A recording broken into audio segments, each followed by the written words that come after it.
बातमी मनोज जरांगे यांच्या संदर्भात। मनोज जरांगे हे आजपासून देवदर्शन दौऱ्यावर आहेत। तुळजाभवानी पंढरपूर मधील विठ्ठल रखुमाईचं दर्शन घेणार आहेत।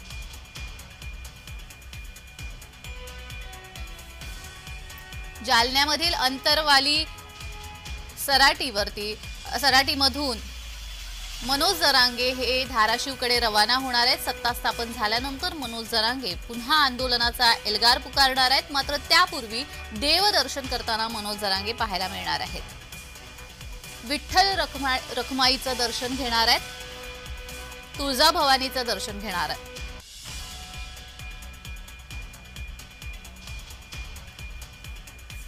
सत्ता स्थापन झाल्यानंतर मनोज जरांगे पुन्हा एकदा आंदोलनाचा एल्गार उगारणार आहेत। मात्र तत्पूर्वी ते देवदर्शन दौऱ्यावरती आहेत। तुळजाभवानी तसेच पंढरपूर मधील विठ्ठल रखुमाईचं दर्शन घेणार आहेत।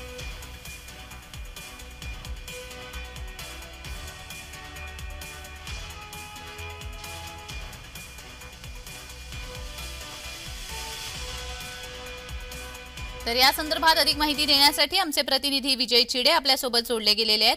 विजय, मनोज जरांगे हे सत्ता स्थापन झाल्यानंतर पुन्हा एकदा आंदोलन करणार असल्याचं समजतंय। मात्र तत्पूर्वी आता ते देवदर्शन दौऱ्यावरती निघालेत। अधिकची माहिती।